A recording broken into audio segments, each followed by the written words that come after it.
Ghana de shema mu nyina adwo enwumre de bapa 97.9 radio XYZ TV XYZ so no sia bon sama hodo ayabo ano se no sia bem Kasiebo ewo July kita onsabo sumeda etwa to okra 31st July 2025 ena ye ya wada ena yede ebremu Kasiebo bi enam Global FM wo ho Sharp FM takrade nsoma FM kwanta Boom FM just kind honorable Kofi Adams papa bi na bato mpesia so ene ho Jinyame wo sampa na nanmo afogos so West End Radio Lembele honorable Kofi Amwa na bato mpesia so ne ho KFM ewo Pazan Krigi FM Bole VC Radio NTV dunkono fe no mo efabie sanso enam Rich FM ewo Asenfosu High Radio ewo Bechemo Ti Radio ewo Dambai Wimpa Sampa Windy FM ewo Pusiga Bono FM Sunyane Sunset Radio Nyansapo FM ewo Shama Wamo Efa Kasiebo ebi yewo Information Center sawodo yema mu a womo nyina Efa Kasiebo yeda mu nyina sem afe wo abefum fidintin tansom apo 68 FM ewo Virginia America memu wo Fabi Desi Radio wo Italy Adamfo Pa Radio na J Live Radio ni nyina so ewo UK Loud Silence TV Kevin Taylor papa bi wona na pamfo wo mo Fabi Ghana ha ene amanone wo Facebook Power 979 TVXYZ Power 979 TVXYZ bepose mana na manfo kwame page na kwhwe Kasiebo bi YouTube XYZ Broadcasting na wakwa kwhwe Kasiebo bi ewo ho challenge na so ema fo fronsa enka bi Kasiebo de bramu emu nsam tutu ye beto edwa bi ene se Dom kuma omra se bedwafie ade atodwa kyerem se ansom bafia bamu no na Ghana sika matutu ni yi His Excellency John Dramani Mahama wacha say ensentwafo ya yeto ehye yeso yedwumadie emu no entwa yes ye yinakwa Saso anoswafo ohwe nkramantem so kwa probo bia hodo a awose Ghana fo bia esi de omusisi da no ehon se obete Kasiebo no emu Affirmative Action Act ya enen ya dia tuma ya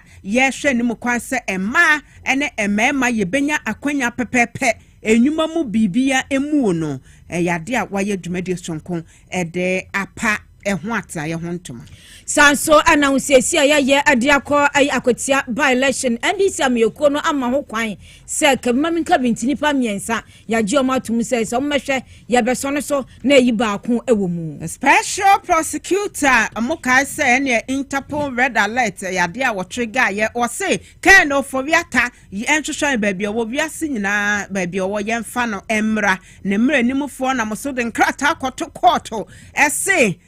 sa arrest warrant no court mungu na o masem o mo de koye no court abo ne bongalata tofom Saso anakopiemu awo aye TDC nso ase panyimpo do ma no enenu nipa bi akwakotwa ne damage ade no yeye ehon nsam obete Kasiebo yimu ensam ne bika no mobete ewo yanyumre no si abrem Kasiebo yi emu won sa afa na yakopa asesi aye de dwara ya baabi ye de nyame ase de aka nimu ne doso na enyumaku awodo bi ebo yetudom ne ye de Kasiebo ye brema Yadi aseda Emma Medimosis Clinic and Prostate Center Saso and a Solak Natural Clinic can be 3P Gallic Mishekitemu Ruta Natural Products can efe Ostakre Estate can be Power Specialist Herbal Hospital Saso and a Little George Health Shop Tamakom T5 efe Spanish Gallic Mixture can be Mensaka promo ekutem de dende efe Hatsa Mixture and capsules so can be Let's Talk Educational Consult and efe aye MTA Yellow Special se Thursday diano yade ema no nyina esuema Kasiebo no yade ebremu ena nyume Kasiebo mo kote beka fa yade adwana yade somo eyeme bepo so hima nana ya fori wa amanfo komai agudie papa bi ladies dembo senafe akuya Krantema afa yenyimre na yentie Kasiebo no emu enchemu reset aye reset Ghana na aka baabia no ede asomdwe ne ahoto abre Ghana fo bi se man pane Mahama pa wo sori ana wada sasa asomdwe kura yenya no esombo ema yenti no wo sori a men ha ho kura wo de da na eniyema nyina ebekɔ nka ade waso afoi wɔn yɛ competent yi wɔ so wɔn bɔ adwuma no wɔn ɛka ho nyina na ɛnɛ wahyɛ sɛ ɛho bɛhia se yɛbɛyɛ nhwehwɛmu afa nsɛmtwerɛfoɔ a na sɛ ntam ababeto edwa wɔn edi wɔn edwuma na wɔn ama ne bɔ emuo no wɔn ɛkyɛ sɛ nipa bi ato ahyɛ wɔn so ebi yɛ banbɔfoɔ no wɔn ato ahyɛ wɔn so de wɔn nsa akeka wɔn wɔsi ɛnyɛ ne yɛ bi ɛsɛsɛ yɛsosɔ so kora ɛwɔ yɛ mɛn mu na ne nyina mu His Excellency Joma ama wɔn sɛ wɔyɛ nsɛmtwerɛni yɛka DJ a Ghana Journalists Association nsɛmtwerɛfoɔ nkabomko wɔka ho bi wɔyɛ member eti wɔn soso so sɛ n'aban abrɛ so no sɛbio nsɛmtwerɛfoɔ ɛyɛ wɔn edwuma ebo ne kwan so a obi ebesɔre na wato ahyɛ wɔn so ebra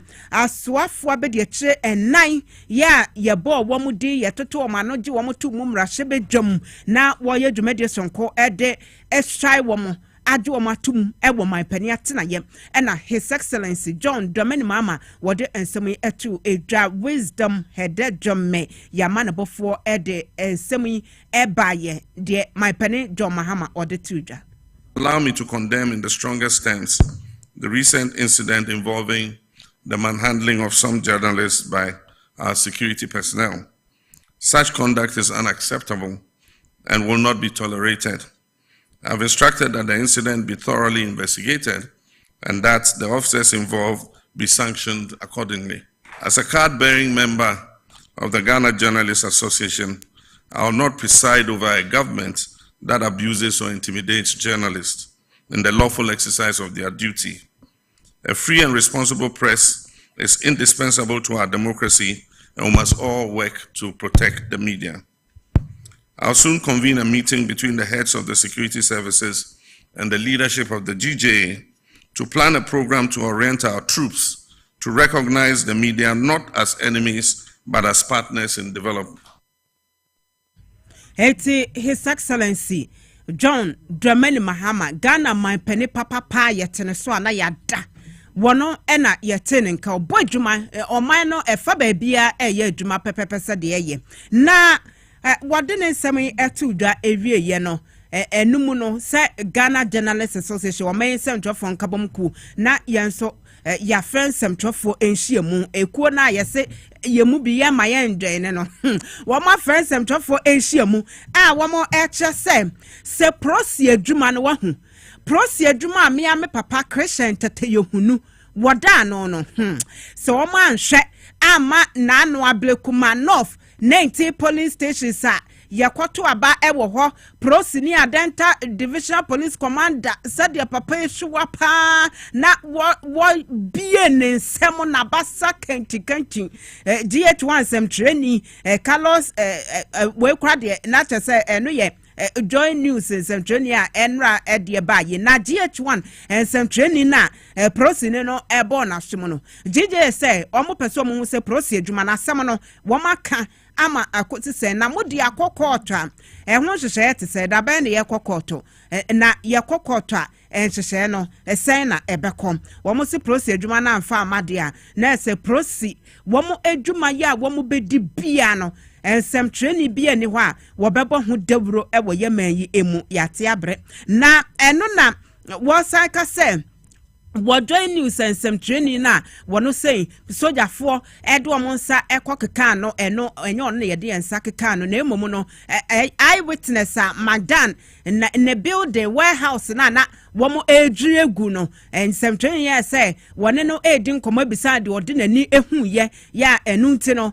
soldier for do omonsa keka and de soldier for ma anya de omonsa ekeka no no wo say no so no womo hwe ni mu kwan ese Ghana Armed Forces womo ebetu ho anamon na yede mra aye adwuma asogyafoɔ mo yɛ saade no mra ne wɔn adi ɛnyɛ saade ada sɛ DJ ɛne wɔn bɛkyia yam ɛwɔ yɛman mu Albert Jomfoɔ wɔn na yɛ president ɛda Ghana Journalists Association. Environment of fear is a serious threat to democratic governance, and the failure to punish offenders sends a dangerous signal that violence against journalists is permissible in Ghana. The Ablekuma North attacks on journalists. The GJA finds it baffling that weeks after a senior police officer was captured on radio attacking a reporter with EIB network, Mr. Emmanuel Banayene, during the Abdulkumanov parliamentary election rerun. We are yet to hear of the concrete actions taken by the police administration on the perpetrator of the act. Because apart from issuing 2 police statements saying the officer has been interdicted and another that the officer has been charged, we are yet to evidently see that the said actions have equally been taken. Till today, the police has reluctantly failed to present the officer before court. This caused so much suspicion and also raised concerns as to whether the police truly charged this officer. A Joy News reporter of the multimedia group, Salome Nati, was also assaulted in Abdulkumanov while she was diligently covering the parliamentary election rerun in the constituency. This was not only a personal assault, it was an attack on the Ghanaian public's right to know. Violence against a journalist during a democratic process fundamentally undermines the credibility of that process. Eti weye penny a wono na eda Ghana Journalists Association no. In fact, eye eku a nipa kakra bi omo ye nsɛmtwerɛni na edwene ewo ye memo Albert Kwabena Jonfo ena ena yete ne ka wo se prosi adwuma no se mo amfa hwehweye a mudi egu akwan mu se Adenta Divisional Police Commander mo interdicte no that say ye kokoto say na sam na dura ye bema mo blackout na say ensentweni bia ni ho a wo beka mo asem akua asem we no won akoye besepa ne konua haban ba de ye beka so ne say wo bia ni ho a wo besoso so da ese ensentweni ye na adwuma ye mo no eno de ye sacrilege kese pa adabraka se ensentweni ye na adwuma na wugya ho wo se wona na nya adwinti wo de won se ka no ye nsoso dabi but ne nyina mu no se ye kan so na ye tu ye nso nsɛmtwɛfofo ese ye kona ye adwuma ye discharge ye duties ewo ekwan a enkofa ohawoma free ha menyina ha wono nso ye ne office no wo no in as much as say ye ditum say wo ye nsɛmtwɛni wo ye wadwuma no ebi ekua waba me office and wabeto say akonwa asia wo so pese wo yi akonwa ne free ho da bi wo de report na wo be faye enti wo ma metre me de menya wo madwuma mu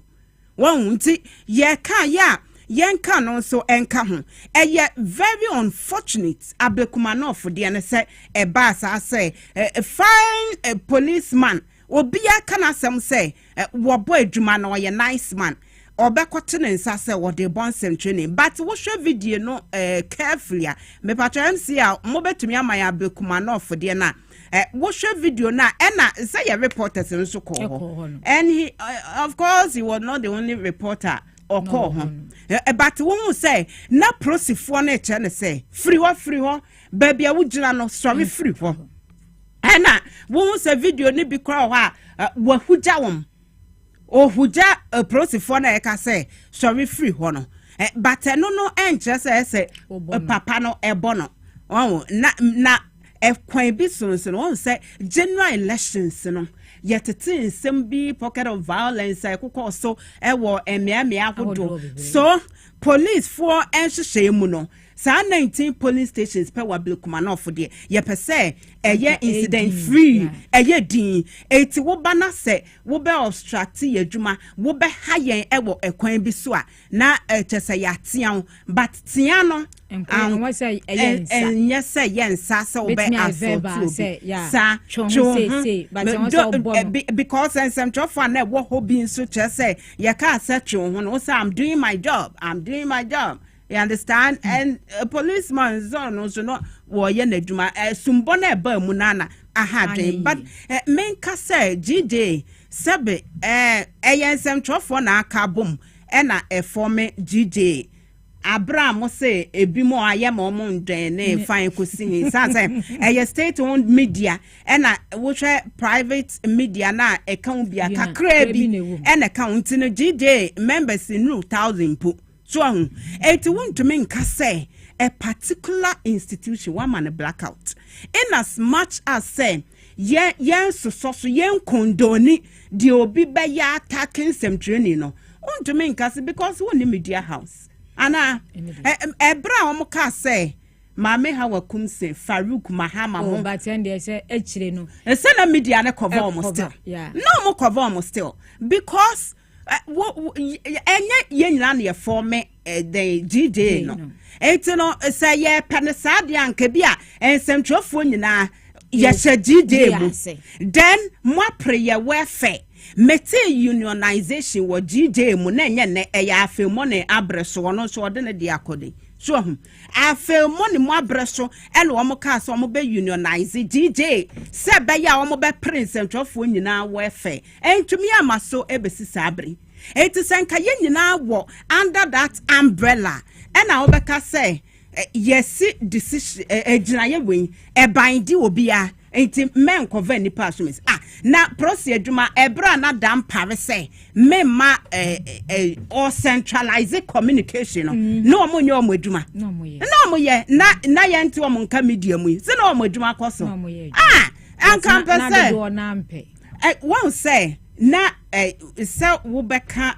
PR ahye enye ne kwan so ano no eno ye pani o da juma na no eno se me ma mo nkasa Basana Jumano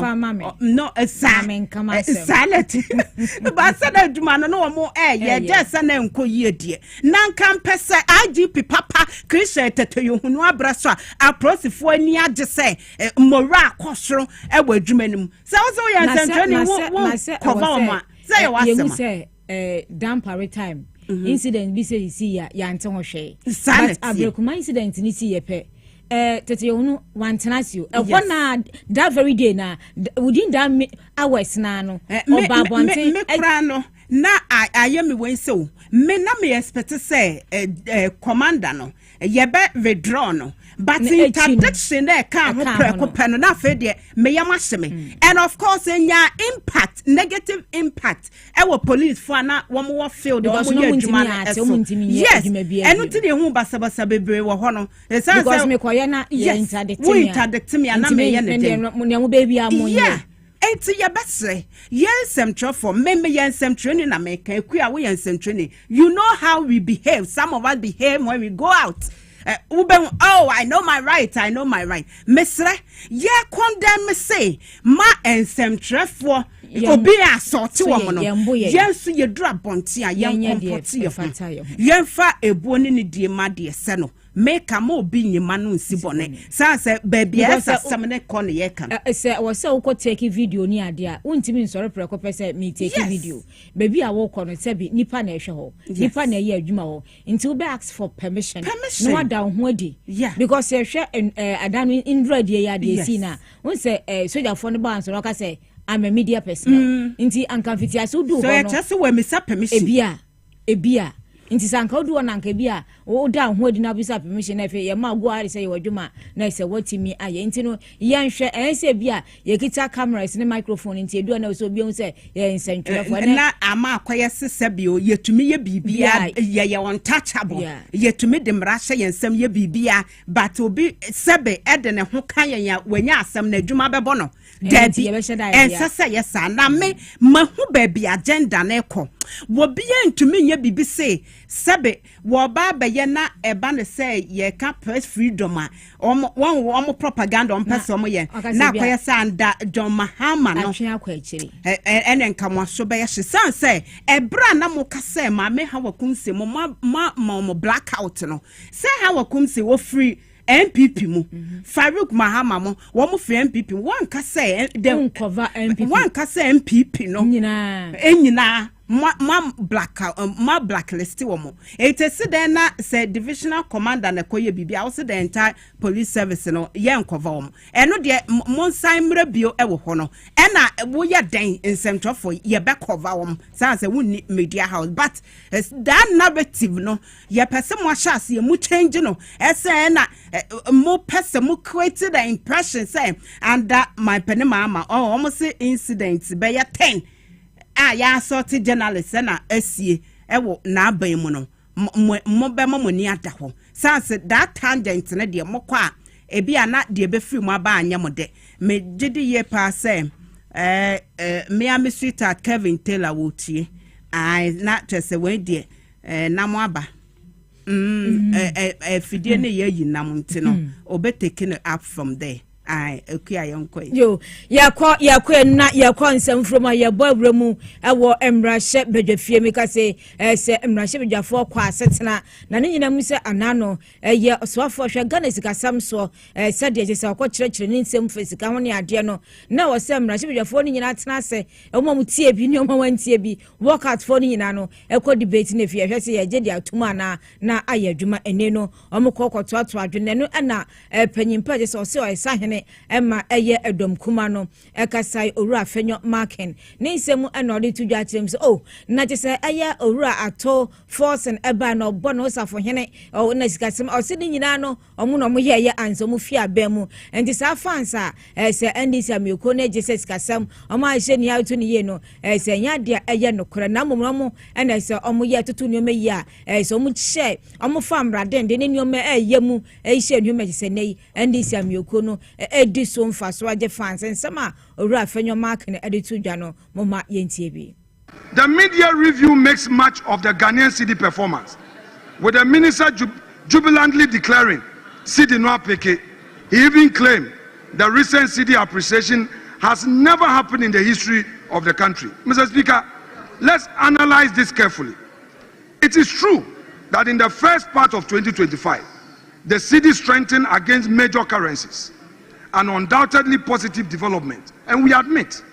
But what are the underlying causes, and is this sustainable, I ask? First, context of 2022 must be highlighted. Yes, the cedi was one of the world's worst performing currencies that year, depreciating steeply, at one point losing over half of its value. It's a matter of public record. But again, this is not occur in isolation. I dare argue. In 2022, virtually all emerging economies fell short sharply against a surging US dollar. Emerging economies and their currencies fell short of the US dollar. Several Federal Reserve aggressive rate hikes made the dollar strong in decades. As I've already mentioned, the Ukraine conflict drove oil and commodity import costs up, sucking foreign exchange out of countries like ours. Ghana also faced a momentary loss of investor confidence before the IMF deal. Na we aye owura afenyo marking oye panyima edonkuma ewo mrahye bedwafie na nyina mu no majority leader esu anya akwanya ekasaye owura mahama yarga no kyerem sensema omo kanyina no enye no kora berepem na honsam ni mfoni aka nyina yade bebremu na budgeta wose wu nyina ho na watie utumi debate wo ho double standard nti nkrofo yo mo ye serious no agro wo mani so avenue market woni wo micro minority no agro wo mani so pa you should get serious dia mo ye nkenfo obi aho but ye democracy na ye practice no eti ye pese standard na NDC raise no ye ni musem ntumi ne wo mo nyepe but at least mudru finfini kra nkeye aha sanete ekukitu abi semensem mo ha adwen saden na waye dwumadie sonku bi ya eno aboa ama ema nyina yate dende sanso na obi a wono susu se wo mo yekukitwa ewo yasetina emu wo mo nyina atede say Affirmative Action Act ye no ebo devro editre say ema ne bema obia emfa ho ene sede wote sabio se wo dem die bi se wote sen esese ye gi obia tum ewo adwenkyere ne amamu emu eti aban ayedwumadie ne apa saa edwumadie ne ho entoma wo Accra International Conference Center ene avien ya emrahwebedafo baabi nananom ahemfo womo a wɔn egyina hɔ ɛde ma eku ahodoɔ aban ɛɛkyia a wɔn hwɛtene no civil society organizations ɛne wɔn a wɔn ɛpere mmaa ɛne mmarima ɛnka nkɔsi yɛn nyinaa yɛbɛyɛ pɛ dodoɔ naa nso ɛde wɔn ɛho gyi mu bi so afɔ no ɛhwɛ mmaa mmarima nkora na asete mu ban bɔ ho nsɛm so honourable Dr. Agnes na Momolate wɔn ɛkasa yɛ ɛwɔ dwumadie n'ase yɛ a wɔkasa wei ɛyɛ anamɔ yɛ a ɛde nsakaya kɛseɛ bɛba yɛ asetena mu titirim ɛba no enyuma mu ɛba no ɛyɛ amamuo mu sɛ ɛmaa ɛne mmarima nyinaa yɛbɛte yɛ ne wɔn a yɛ marginalize wɔn anaasɛ mpo wɔn de wɔn yɛ ketewa bi nti no yɛn hyɛdante wɔn voice anaasɛ yɛn te wɔn ɛnɛ ɛwɔ bere a yɛsi egyinaeɛ emu no wɔn nyinaa yɛbɛte wɔn ɛne na ɛde nsakaya kɛseɛ aba eti ɛnɛ yi sɛ woma akwanya bi a sɛ mmarima enya aduonum ɔhankyemu aduonum ɛsɛ sɛ mmaa nso anyɛ kora no ɔhankyemu aduanan num deɛ yɛn nso yɛtumi enya na ɛkyɛ sɛ obiara ɛkyɛ sɛ fairly no yɛayɛ represented ama ɛde mpuntuo aba yɛntie ne nsɛm a ɔka yɛ no bi. The passage of the Affirmative Action Gender Equity Act 2024 at 1121 in July 2024 marked a significant moment in Ghana's quest for inclusive governance, gender equity, and sustainable national development. This month is exactly 1 year since the act came into force. The law aims to ensure that women are progressively represented in key decision-making positions across both public and private sectors. It is for this reason and in accordance with the Act that the Ministry has taken measures to constitute the Gender Equity Committee to guide and oversee the implementation of key provisions of the law. It is worth noting that the implementation of the Act does not solely rest on government. It demands the collective effort of all of us, including development partners, parliamentarians, queen mothers, non-governmental organizations, civil society organizations, community opinion leaders, researchers, academia, security agencies, and the media, among others. And all of these stakeholders are herein represented. Therefore, the role that would be played by each of us is very critical in ensuring the successful implementation and monitoring of the Act. Honorable Agnes na Momolate so afọ no na ehwe mema enkura sitemu Bible ho nsem so na yete ne kan nyina mu ebra wo mo pa dwumadi ne ho ntoma no wo dru amansan kubatan United Nations emu a wo mo ena musini ewo ye man Ghana emu Zaya Chaudhry one also HSM Affirmative Action Act ya name yade atomu ede eye adwuma no eye ahyensodie bia ejina ho ede ema ensakraye ya ede Impuntu ebeba nipa setinem. The Action Act is Ghana's deliberate and very pragmatic step to accelerate women's meaningful participation in leadership across all sectors of society. Both of our celebrations are fundamentally about very few things, about respect, recognition, cooperation, accountability, and the pursuit of human rights for all. Now, the Affirmative Action Act is a landmark legislation. That much I have learned since arriving in Ghana. It also marks a significant milestone on our path towards inclusive development. The Act also serves to reinforce Ghana's commitment to the SDGs, the Sustainable Development Goals, and the African Union Agenda 2063. The Act, in our development jargon, acts as a multiplier. It will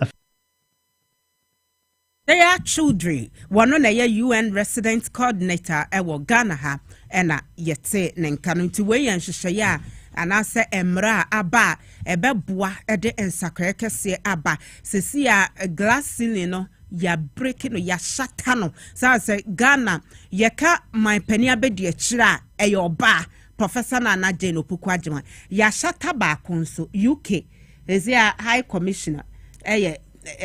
ye mame Zita Benson eti nese onne oba odin kan ye de saa dibre no amano Ghana ba na musini ewo UK eti nese yegusu shatako shata base yegusu aye shatako eti saa na ye hwe se da obonyuma ni mo nso no ebeye saa se ye nka se wedie ye mema na eye nti oba ye a enye ye da bi se ye makonya no mame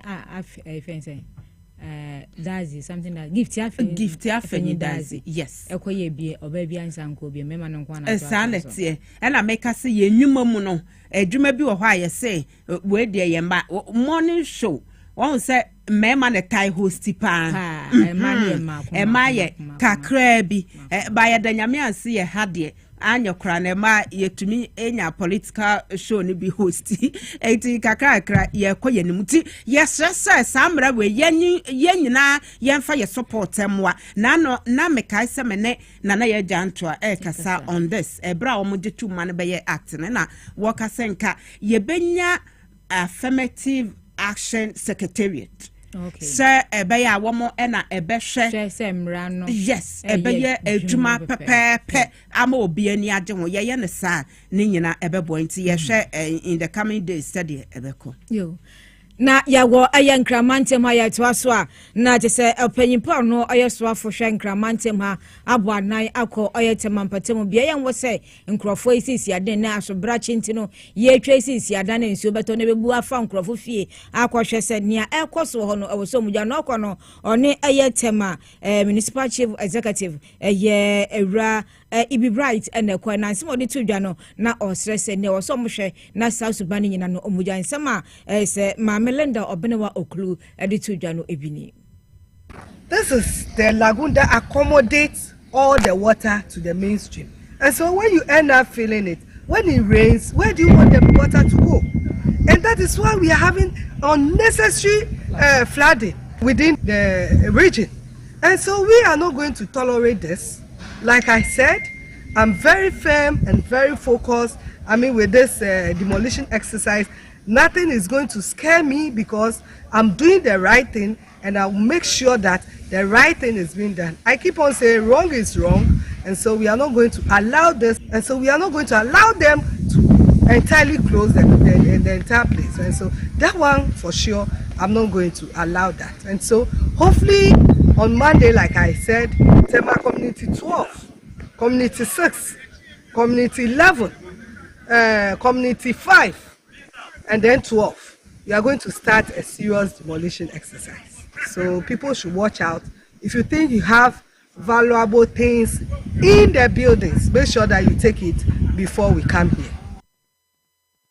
Na we ya swafo hwankramantam no so mame Linda Obenewa Oklu nti se wo committee 5 says ne de aka ho a edan so entimi mpagyo na se asamaba nti nioma wo de ma se wo hwa wo ye beyi no na watimi ayi se be na Ghana fo ankasa nyame ne ya so den aso den nkrankwa na wo se esidan nkrankwa na wo se esidan it has already hanokra aye choked senti na baby a wose esi dan no lagu hu nyina ye be si dan na nso ta asan etua ya so na ya fra ban you serious so a country called Ghana but se a ye reset Ghana enti no we nyina ye hwe na ya reset na niema konkan ai na empenfo moda songo and afa keta Ramza site ano womo ese enipa bi ene ye a womo eye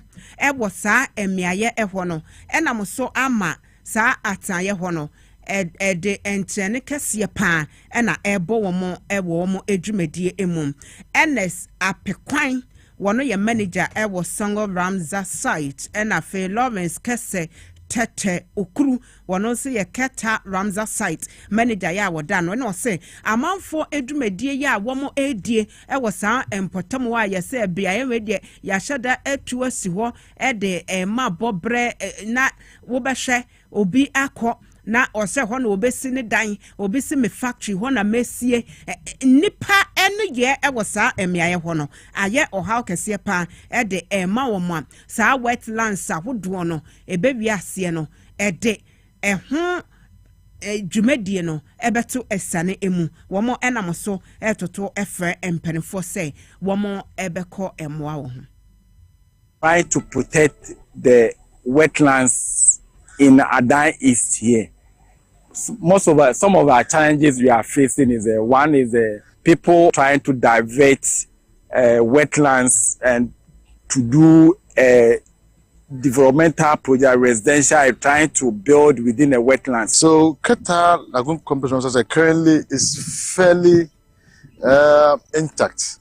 but it is seriously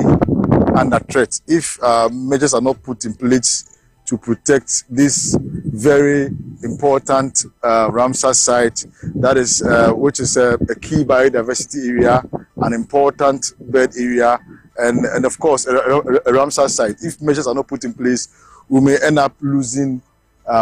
this Ramsar site also.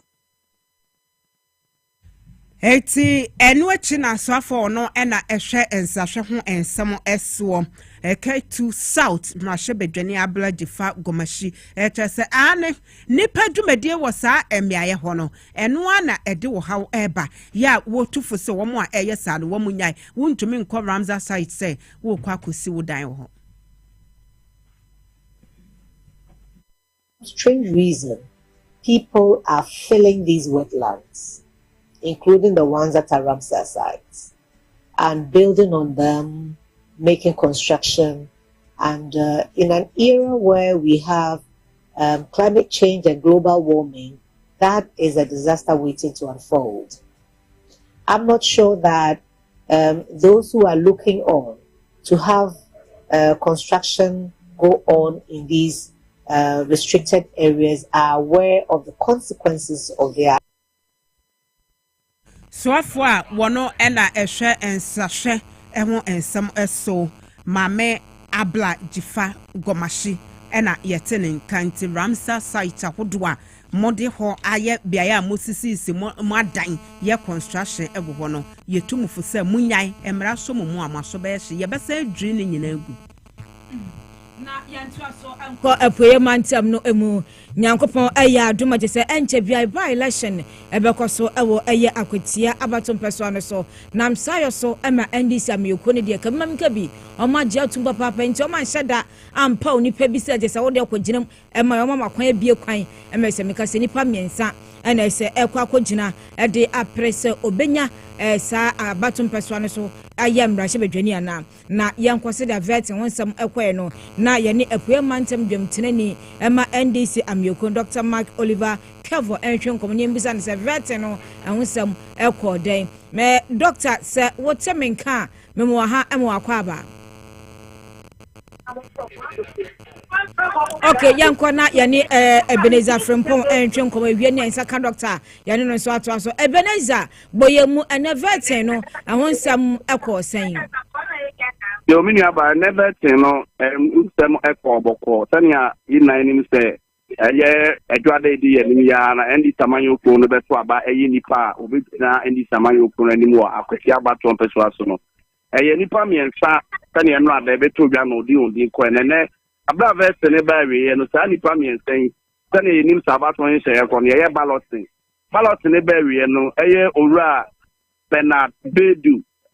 Bedi Akubedu ono eyi na mawana na Facebook owura Koni Ali adodo na bone samlane Asanka Poyoyo ono so eto sumieno yi number 2 ana former MP owura Henry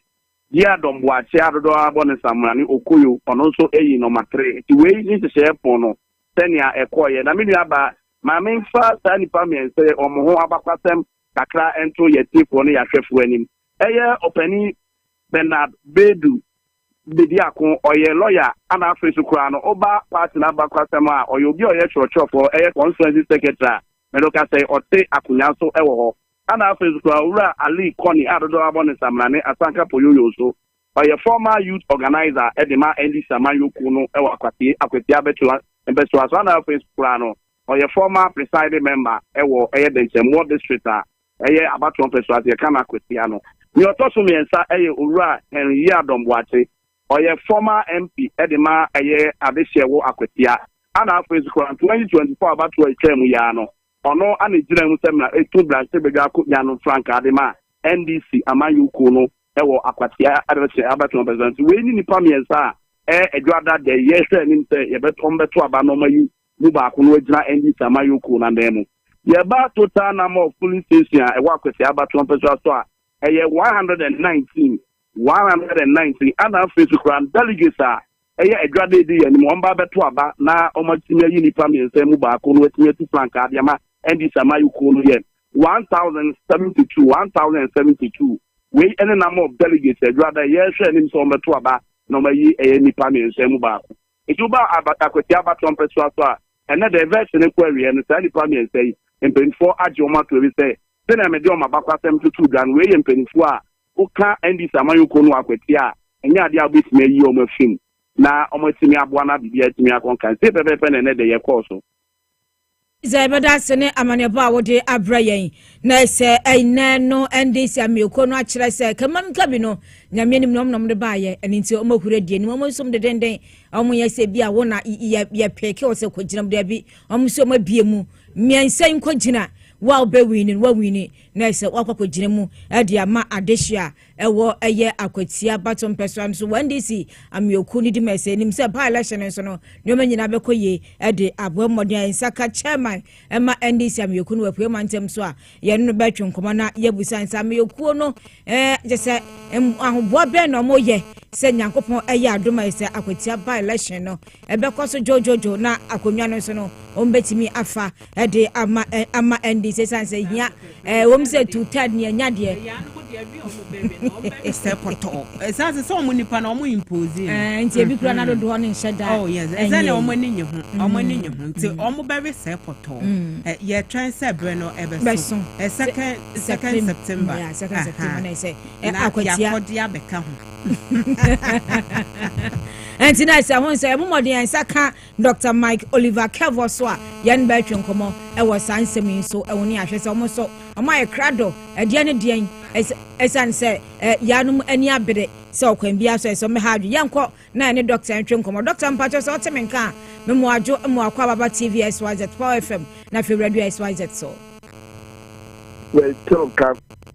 yo mini aba na mama ahwefo nyina adwo anyumre yo Doctor Daiso Adibra na chese obekire nsemu adi amayen ni edi kan ma yembusa se NDC amekuo no epue mantem ne mo amwa kwatie nyina no ahoboabo be na moye edi atwa nyame yadoma 2nd September by election eba so no yo medawase ene akwanya wo de amame na matia minuanom NDC 42 omo akwatie nyina so de ye hunu no enim se ejoda we ye ya hoboa na we ye nia akwetiafo epe no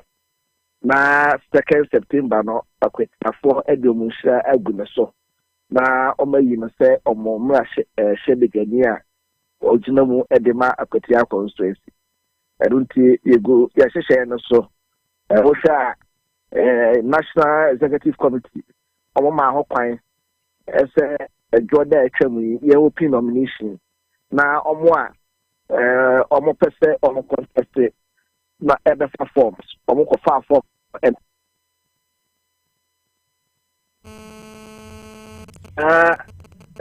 titiri miensa na edom diaba eso pese omo ejina edema NDC wo akwatia yenia Bernard ebedi akọ yenia Ali Erasmus Koni na enia Henry Boache adodo no friend okoyu enunti ene na ehihye mu no e wo say ye veteran edemom ene no pa na ye veteran na partner clear omomi ense nyina ese odei ye esi ahene for delegate no emom so ntonto na omunyi baako eman na partner nyina na akwati aman tanachi na 2nd September yemfa ahenche no enhyem anuti aye kado de hye kukwamu a ejoda we ye beko special delegate conference oh Akwatia constituency a candidate. As I see a share my year, a year Amayokon, somebody nipa ni adeɛ no nyina e ba January e ba election nso a ɛno nso bambɔ nsam ni adeɛ no ɛdeɛ ɛna mo yɛ ne nkyerɛkyerɛ bɛn ɛna mo de ma NDC Amayokon na kitafo a ɛbɛba ɛyɛ Akwatia hɔ.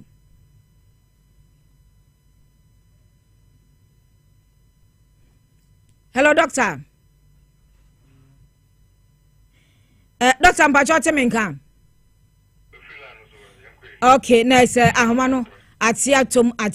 ya jese ya mmɔden nsakana ya besan atoa enkomodwetwe ne so ebiom na beebi adu yɛndan ye ho yɛngye aboafo nkrato akreba de akaye de atoa so amamo.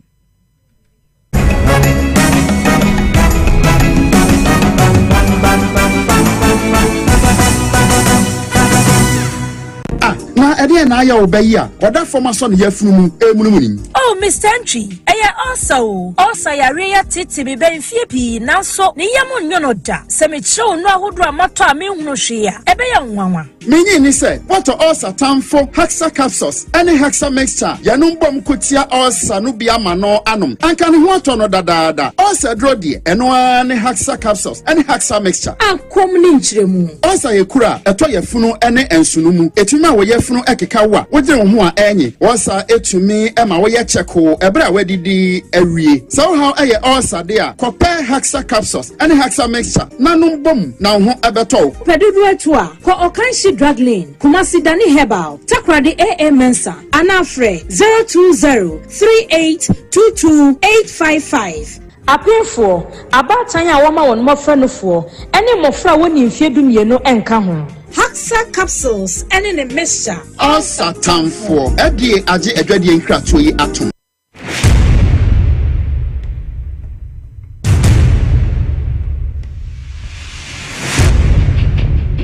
The average human body mass should have at least 60% water for optimal performance in any physical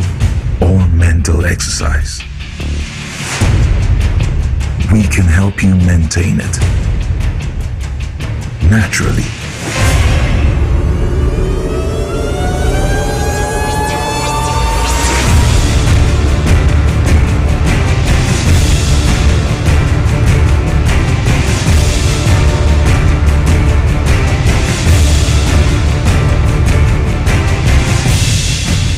Natural mineral water. Simply natural. For bulk purchase, call 0596 273 546 or 0596 273 547. This advert is FDA approved. Yefemna na kwa me taxi driver na enkane na misisi eso misisi na kame na to na twetweme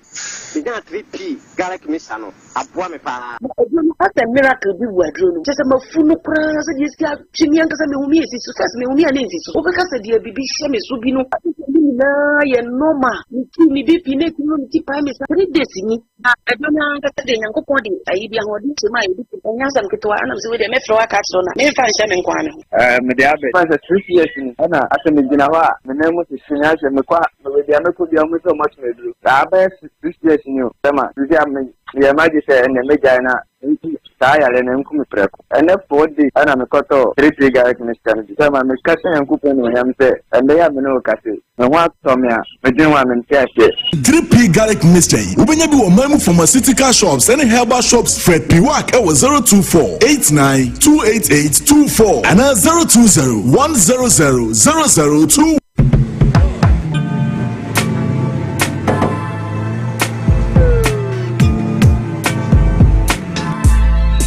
Welcome to Auto Check Vehicle Diagnostic and Licensing Center.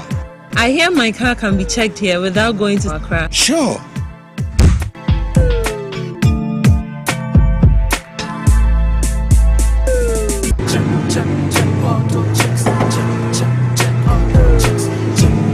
Emission, check. Alignment, check. Brakes, check. Visit Auto Checks at Koforodia Aquadrum Road for the roadworthiness of your vehicle, from saloon cars to heavy-duty industrial vehicles. Madam, your car is now ready for the road. Thank you so much. Auto Checks, check. Auto Checks, Your safety, our priority. Check, all 2 checks. Ade. Timi sisi. Etwefa me to ase ha.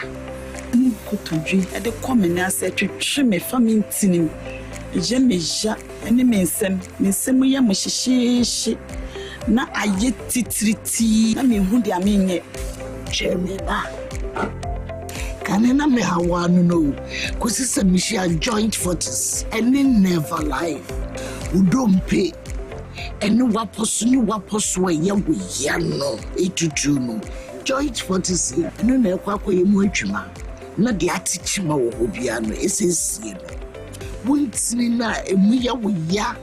Etwetwon efiri wusisi edefa wo to ase no wo nine ensem ehihyew ayetitiriti nedro ene never life joint fortis ene never life enu ane mahoto so FDA aje dwedie nkratoyi yi ato Muntie, ye watching a channel, Afedie, LPA, Ohiani Hochano to Echa, Mega Cash Lucky Box, and Ebe Diwe Hujuma, where ye game wa ube diska, instant cash prize. For phone number short code, *426*5#, and no, a pecking crime. Mega Cash Lucky Box, and your name crash Alberto. Dial short code *426*5#. Our all network. Follow prompt no. Choose Lucky Box. Never see case Shemuno. Nina Yawodia. We met near the 500,000 Ghana cedis. And 5 billion. Siano Sisa Sanshi Shade and Ella Chiatum. Our Caritas lottery platform. So, Mr. Shaka Crow. Missy Menanano. A group basa I've been bragro Tibedo Lenu. As for me, I take very good care of my grandkids. Ye dear grow na yes a room maybe crana me bano timide or be gumi so weekend no. Hey, mumle, remember I don't think I'm catcher say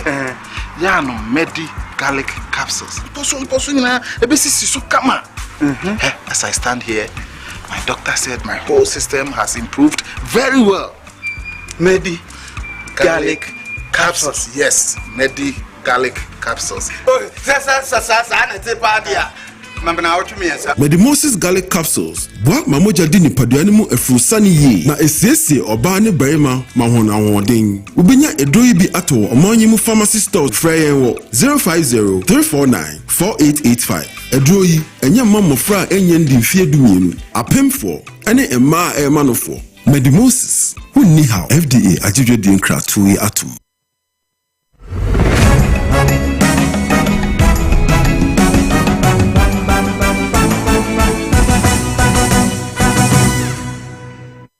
Ade share mama kwaba edeba power TV XYZ radio XYZ enyumeno siabem Kasiebo esom na ye fa akwanya so na makamfo let's talk educational consult amamo akuya bana aba ya dase na je se yenko na ene ye mame eye her excellency Mrs. Je se eye Sabazita Benson as a Ghana mampenya pan sonko enko si ya nemu ewo UK United Kingdom na je se wakoye adwuma pa ono ne boto so mienu a sa adwuma die je se yede ahye ne nsa okoye adwuma osanso ya mra hye bedwani anase oyamranim ni oyamranim ne se wakodare pa je se obo na adwuma se osanso eye amayonu prekopa enye asem kuma na je se Ghana mampanyi eye afia mebusumi ma na opa no de se adwuma ahye ne nsa onko gina Ghana anemu nya adwuma presence wo evident no obetimi aboa na ahwe kora je se sa United Kingdom hono one baje se odika ya boni din sonkosom na onfa emboa se benese dwumadi ahronso no ebetimi akonka na ya maami a ya kana asemi se abaten ya de ne ba asase so eye Owura Joseph eye Fidol ana fe Mami Rose eye Odonko omo na ebo mu de ne ba asase se na wofo ene sa eye nkrofu ya mede omudin etudwa nti Nyankopon eye adoma na se ene na woda ho ene na woda wana zita ana Sunny birthday. Ni birthday na say dey atwaso. Say ne position no. Dwuma dia hye no no. Ene ni birthday ni nyina. Ha. Okay. So nko say adwuma dia ama ne so nkonkon na ne ba odi kan kosi Ghana nan e wo UKC ebi ensida. Enti ya nyina ye bom emma no trinkwa yenim say de wa ye bida no. So wa ye information minister da. Wa ye bida tourism akoho. Ene say we kura ye we ni edi kan country ben e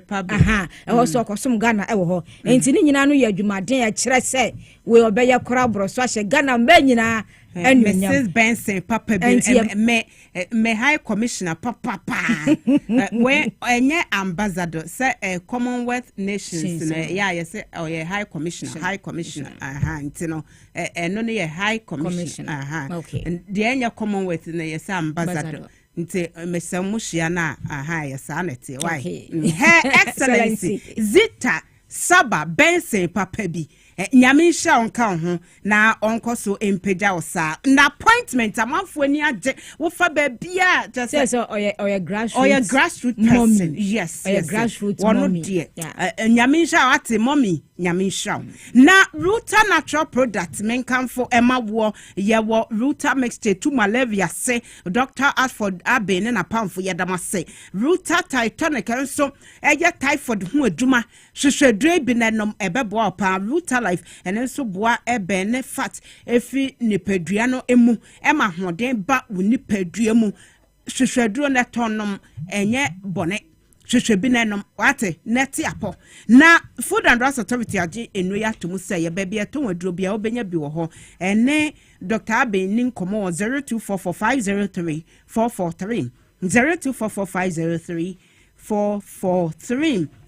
Haxa mixture capsules Haxa mixture, Haxa capsules, Hack healthcare and a diaba, or Satan food drew and no. Debia meka, wa won se wo bloat, wo yakasi bia, what ya see and ye was sorted, umuja sorted, wo call echo test, doctor se when ya also. A draw benum, a ye Haxa mixture and Haxa capsules, a boy ye pa, a two also say, Emma hoto eba, e wini pay dreamu. Baby, I told a drobia will be near Draby, Herbal Shop, Ebuso, Ebo, Food and Drugs Authority, said Dree, will bet to many hack healthcare, Edim Common 0240 238 310 0240 238 310 number na da screen so fasasi and frɛ na ene hack healthcare any enkomo antek herbal na the Spanish garlic mixture na capsule saba edroso nko a eya anwom adwuma eboa ma wonansia pagya arthritis halitosis wanum wokasa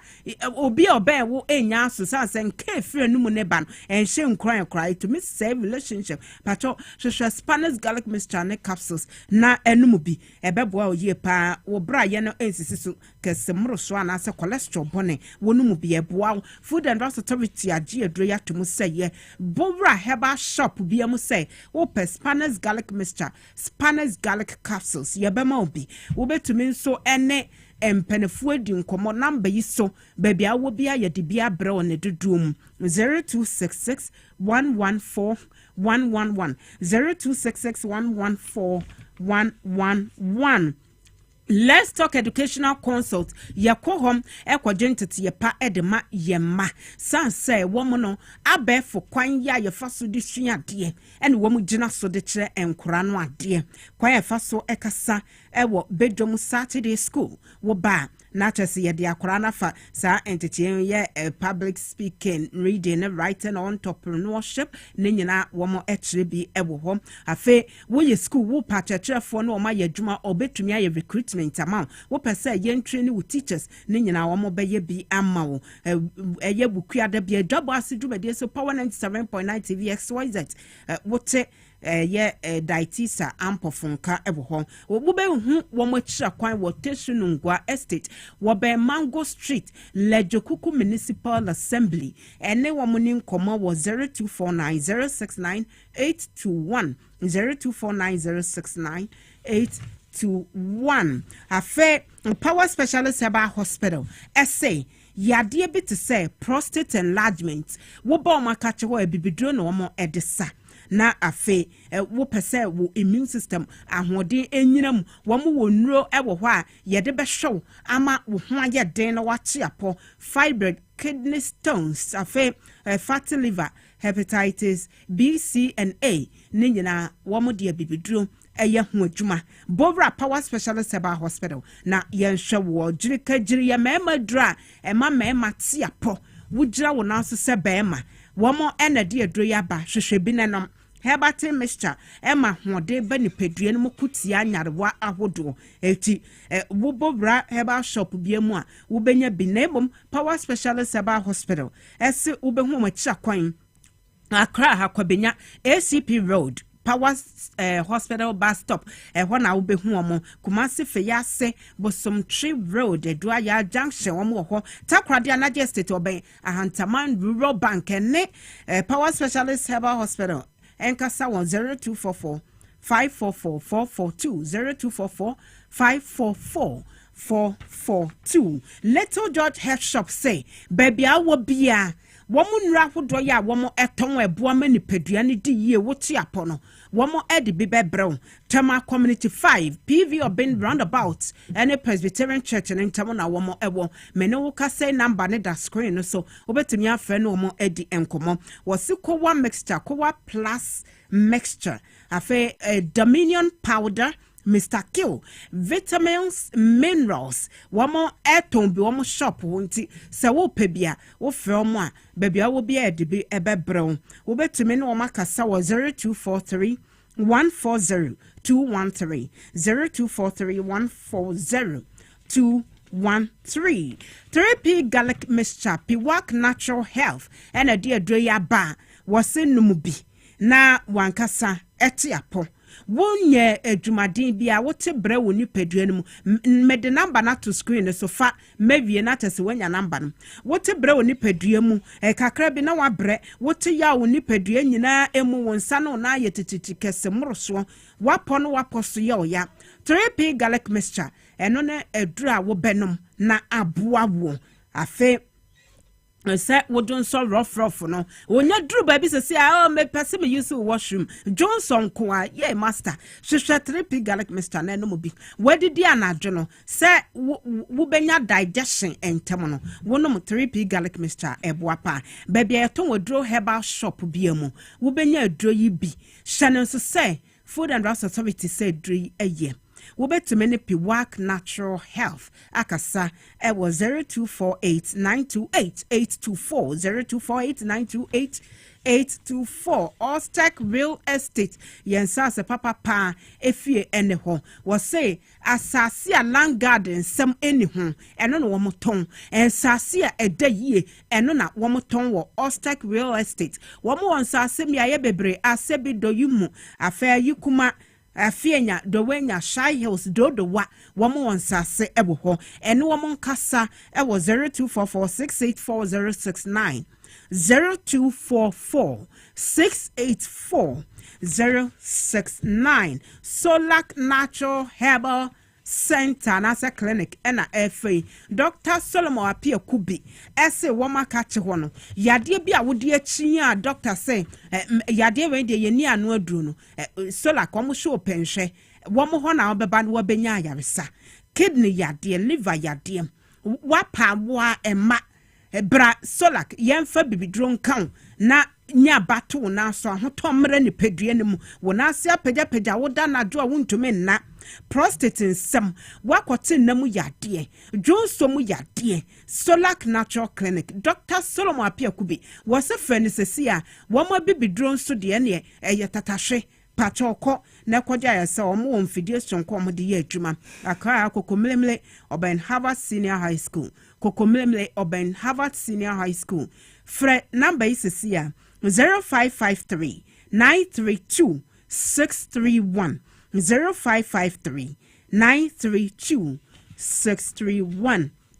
Medimosis Clinic and Prostate Center. Mema, monko na monko hwe mo prostate mo ate. Eye pa se wo be check ye won se prostate no, wo ni problem bia wom. Se ne wo no obi ani asem. Na se wo to baby. Or how wo mo a wo mo be sa no de amount. Sexual weakness and I say infertility. Medimosis Clinic and the Prostate Center. Wo mo ehwe enum asem asem fa wo se ko na ye nhwe ma stroke, typhoid, malaria, sciatica. Ninyina womo ehwe de abibidro kama hoden eba womo afidi womo de ye adwuma mfidie no edoso pa na eyesonko abefode adenta babia woni police station no na edi enhwanimu ASL building emu ewo Ghana Highway Authority yard mu ho ministries womo ho aje kojo woni school for the deaf edi enhwanimu Kumasi ahenema kokoben Medimosis say from Sesia na no womo eni nkomo number isom 0244 068 447 0244 068 447. Na yebegina ne so de asedane bi so ama MTN si amfanto atiefo nyinanim say ya wada bia no aye Thursday special so mo de ma ayo bibia wo MTN so oto aye data na se okoto se bundler me pacho se ye ma 25% bonus de ka ho enti dia beto bia no modian so beto na kase na wanya je se aye bonus no so bumbum pa na akonkan na me pacho betimi ato aye data na se bundle no obeye ewo my MTN app no so and so be dial *138# na se bribia ya wada bia data beto bia no wetimi enya 25% eye bonus sanso no say se okuma se na se oso yuzu eye MTN na wode ko silver bed cinema ani ade nkrane ade na se no so no percentage what say yede ebe maw na obetimi kuranya free ticket extra ticket okoto ticket na obenya extra ticket ade aka ho wo mbra yuzu eye MTN na wode ato saso na okuma se aje se Garden City okuma se na tife eye Golden Cinema se ho nyina so no koto a so benya free ticket ade account ko so na yuzu MTN na se emfasobum no onso nsa etimi aka bisa so na mensa aka eye dwumadie no so da so e koso me pa chofa phone no na dial *274# *274# na twa mpacho choose Power FM 55 cities akono obetimi atwa bi na wadibi na se wo so onye sika so ede atonti ko so mensa aka no da so agina ne nanso na wotwe bi sika boti omode che na yasem kuma na se 50,000 Ghana cedis we sika ba fi twa bi na so atimi aboa wiye pa na yade nsam no esi na sabre amenemo ekasen FDA Food and Drugs Authority na fe NIB na National Security and Performer Bovra Nutri Foods Ghana Limited wotema operation bi koso ho sanse kuya yese enuane omo yede ba emonten so no na tomato paste no eze won tomato no yede ehonsam ebeba omo chese ye unwholesome eti omo abovra ho a womo eye ho adwuma ye Kasiebo edidi sumu yede beba Emmanuel Owusu enena your birthday ye ma happy birthday yes Emmanuel Owusu mo hwa na ya abodi eke one ye morning show producer ewo ye ha sanso na Noble Arden Dallas intri na your birthday man kasameba na your birthday ye ma happy birthday nyame insha na yede asi aye na Elizabeth Tegwase adwa kwachiwa afe afia ofa bia Fred Green ama poma checheku womo eboa ya kwasafo amanfo boaboa nsem ya no ema yede bayem afe nso no Kofi the boy mo womo na ehwe camera no ema yen mokote bekafo enwumei eyeme be po so hima nana ya foriwa amfo koma egudie papa ladies dembo senafa akuya kwanti